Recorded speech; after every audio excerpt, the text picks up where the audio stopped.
Today we maliciously comply with some terribly incompetent management. We'll get to that in a bit, but first, schedule me for evening shift? Make certain you know what you're doing. A couple of recent stories reminded me of something that happened way back when. I was a teenager and had a job at a hotel as a busboy in a coffee shop. We had about 95 seats, and on a Saturday and Sunday we would do about 400 covers. It was busy, but I was good. After noon, things would slow down, so I would jump into the dish pit and help them catch up. One Sunday, the back of house manager and the general manager were having lunch, and they called me over. They asked me to take the next Saturday's evening shift in the dish pit. I reminded them that the weekends were pretty busy, and they would have a problem if I wasn't bussing on breakfast. They told me they would get someone to cover bussing, but they really needed me in the dish pit that Saturday night.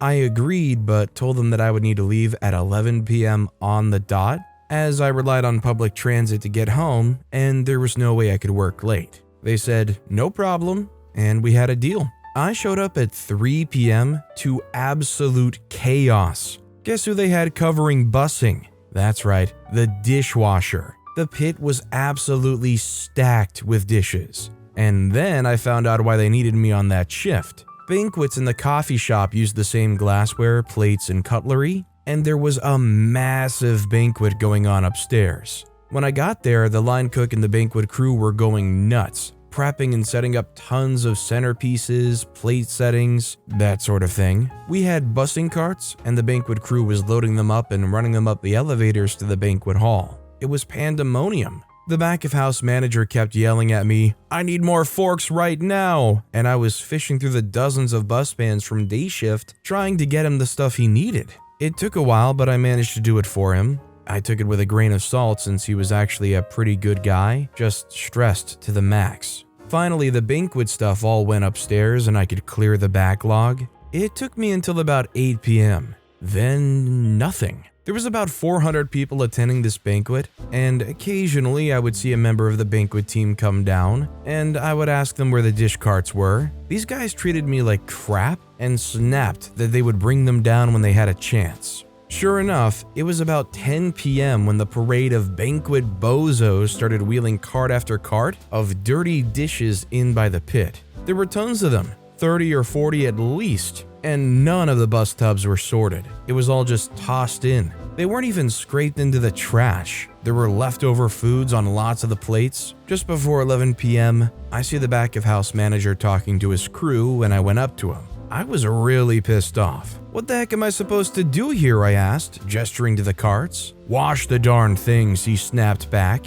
I said, "There's no time. I leave in 15 minutes, remember?" They say, "Well, you'll just have to stay late." I said, "I can't. I have a bus to catch. If I miss it, I miss my connection, and that's the last bus. So, no, I'm leaving, and I told you that last week." He starts getting irate, and I just took off my apron and left without a word. The next weekend, I arrive for my busboy shift, and I get called into the general manager's office. The back of house manager was there, and the general manager is asking me why I abandoned the dish pit in such chaos. As it turns out, nobody on the banquet crew would work the pit, and in the morning, there was nowhere near enough dishware and cutlery for the coffee shop. The dishwasher they had covering took one look at the heck in the back and quit on the spot. They had to close the coffee shop and lost out on a ton of money. I just looked at them and reminded them that when I said I would take the dish pit for that shift, that I would be leaving on time. It's not my fault the banquet crew didn't start bringing down the carts until after 10 p.m. The general manager looked at the back of house manager and asked him what time they served the meals. 6 p.m. He said, "So you're telling me that your crew took over 3 hours to roll the dishes back downstairs and you didn't do anything about it? What the heck were they doing? Why didn't you assign 1 or 2 to push the carts?" Then I pointed out that all the carts weren't sorted and that the plates weren't even scraped. The back of house manager gave me the stink eye, and the general manager excused me and said to head down to the coffee shop and pick up the bussing. The following weekend, I came in and there was a big notice targeted at the banquet guys. All bus pans were to contain only one item, 1 pan for dinner plates, 1 pan for side plates, 1 pan for glassware, another for cutlery, All dishes were to be in the dish pit no later than 15 minutes after being pulled from the table. All plates were to be scraped of excess food waste before going in the pan. The banquet crew were pissed that they actually had to do their jobs, and the back of house manager was pissed that a lowly busboy/dishwasher put him in the hot seat. They never asked me to take an evening shift again. I mean, it's a great malicious compliance story, but it's all so unnecessary. They needed to just, do their jobs. Also, hi, I'm Steven, and if you enjoy awesome stories of malicious compliance, why not hit that subscribe button down below? That said, our next story is, it's not that I can't play chess, it's that I don't choose to play chess.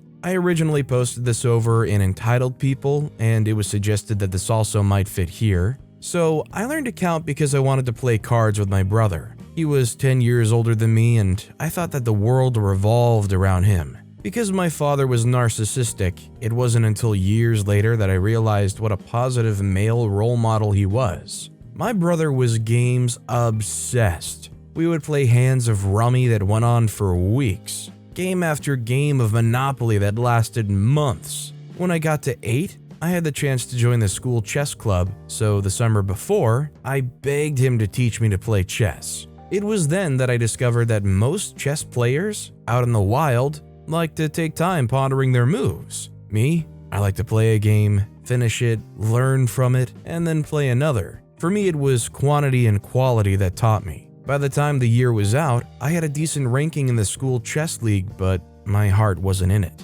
I put my chess set away and focused on playing blackjack with my brother. It seemed that my knack with numbers and a mild case of synesthesia, where number cards have personalities, made me a natural, and I loved the game. We also played a version of whist, where we would bid on tricks, and these became our go-to games. As time went on, I would avoid playing chess because it just didn't grab me. If asked by anyone, I'd say, no, I don't play. Then came the day when a boyfriend wouldn't take no for an answer. This guy had the biggest chip on his shoulder, so much so that it caused a permanent stoop. I had self-financed my further education, but I'd managed to do that because your social class gave you all the breaks. I'd got a good job through working hard, but that was because your social class gave you all the breaks. I got promotions through self-financed study in my own time. But that was because your social class gave you all the breaks. You get the idea. So he decides that he is a chess champion. He was undiscovered because, you guessed it, his social class as a child had stopped him. He comes down for the weekend with a chess set so he could sit and study the board. He asked me if I played chess, and I gave my standard answer. I know how to, but I don't play chess. Well, this must have eaten away at him. Here was an opportunity for him to show his superiority to me by beating me at chess. He had been beating all of his friends. Now he could wipe the floor with me. On and on he went at me about playing a game. I kept saying that I don't play chess, but he wouldn't let it go. In the end, I gave in. He sets the board up and announces that he'll be white. Yep, you don't do that, but I just wanted it over. He starts, standard opening. Game goes as predicted for the first few moves. Now, as I said, I'm a quite competent chess player. I just don't like all the humming and awing and so on. I find it a bit pretentious. I'm not a great player, so I never took it to the level where timed moves would have made it more fun, but I had studied a number of games as part of a chess club, and because I have great visual retention, these things stayed. A few moves further, and I can see what he's trying to do. It's a standard gambit. Played it a number of times. About 10 moves in, and I'm bored. I'm really bored. It's 40 minutes. I'm moving a piece immediately. He's doing all the things I hate. So I stop concentrating and start moving pieces by instinct. And you got it. I sacrifice a piece and I can see the gloating on his face. He thinks he's got me. He checks me. 2 moves later and I've put him in mate. He throws the board and pieces across the room. He says, "You said you can't play chess." I said, "No, I said I didn't play chess, not that I couldn't." He says, "Well, if you don't like playing chess, you should have let me win." I said, "That's not how it works." He says, "I deserve to win." I said, "That's still not how it works." I dumped him a few years later and have now been with my hubby for nearly 20 years. He was 36 at the time. This man was 36 getting that frustrated over this chess game. You can just tell that this guy had not accomplished anything in their lives that they had wanted to. Why else be that hung up about it? This next story is, being an engineer is freaking based when your management is incompetent. I'm a factory automation engineer with companies like Tesla on my resume. At my current factory job, shortly after I joined the company, I solved a problem that one of our processes had been having for literally the entire 20 years this factory had been standing. Because my specific educational focus in engineering school was centered around exactly the kind of problem this process was having, I had the permission from my direct supervisor in production management to implement the fix for this specific factory line. The other lines were running well enough without it that I didn't feel it was necessary to apply it across the factory. It was just this one line that ran like crap for whatever reason. So I fixed the problem I saw. I did this for about 6 months and managed to fix problems with literally dozens of different processes across the factory. All the while, I had no idea that there was a rule determined by our corporate engineering manager that all factory processes had to run on the same set of control parameters, and that we were forbidden from changing the parameters that I'd been running around changing. I didn't know this was a rule, and I never thought to consider that it might be a rule, because it's an absolutely stupid rule, because process controls are supposed to be tuned individually to the equipment they're controlling. Every piece of industrial hardware is slightly different, even when the equipment is ostensibly identical. Without getting too technical,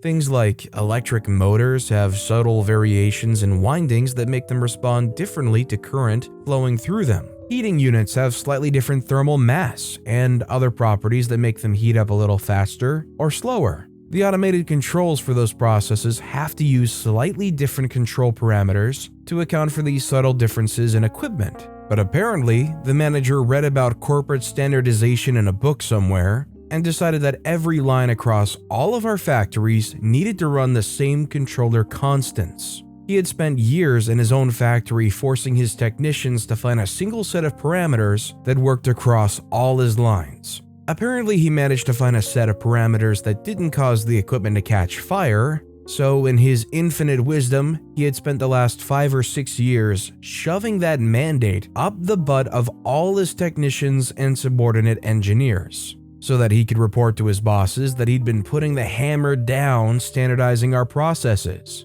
So in his eyes, I was freaking up the whole factory by tuning those controller constants to match the hardware they were running on. After trying to explain that's not how any of this works, and getting about as far as that old lady in the commercial, I acquiesced to the manager's very explicit and stern demands to put everything back exactly the way it was supposed to be. I barely managed to avoid being fired on the spot by apologizing profusely for my mistake because I didn't realize that there was a standard in place. So when scrap and quality rejects at our factory doubled in a single week, and we lost about 70 hours of uptime because of jammed up processes, at a cost of about $10,000 per hour in lost productivity, there was suddenly a big meeting demanded by corporate to come yell at us for costing the company about $2 million in 1 week between all the increased scrap and downtime. At that meeting, I explained exactly the changes that I'd been making to the processes over the course of the previous 6 months.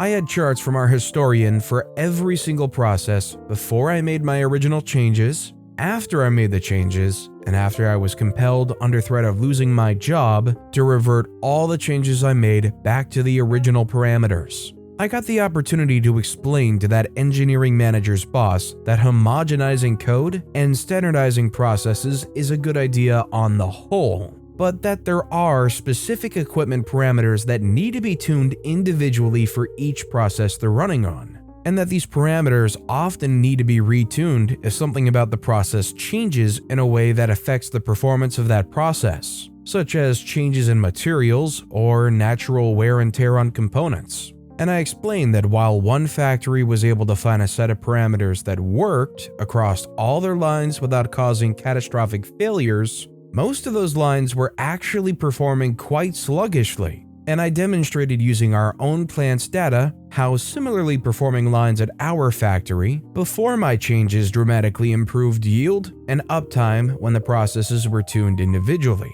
The corporate engineer manager got fired, and I got 40% of my annual salary as a bonus this year, along with everyone at my plant getting maxed out bonuses because of how well the plant performed this year. I just don't understand how you can have this high-tech equipment and then say, no, you can't individually optimize each one. I mean, what really did they expect? But with that being said, that's all the time we have for today. Now, if you want to hear another absolutely crazy story of malicious compliance, check out that video on the left. Or if you missed my latest video, check out that video on the right. That said, I'll see you all next time with some more stories.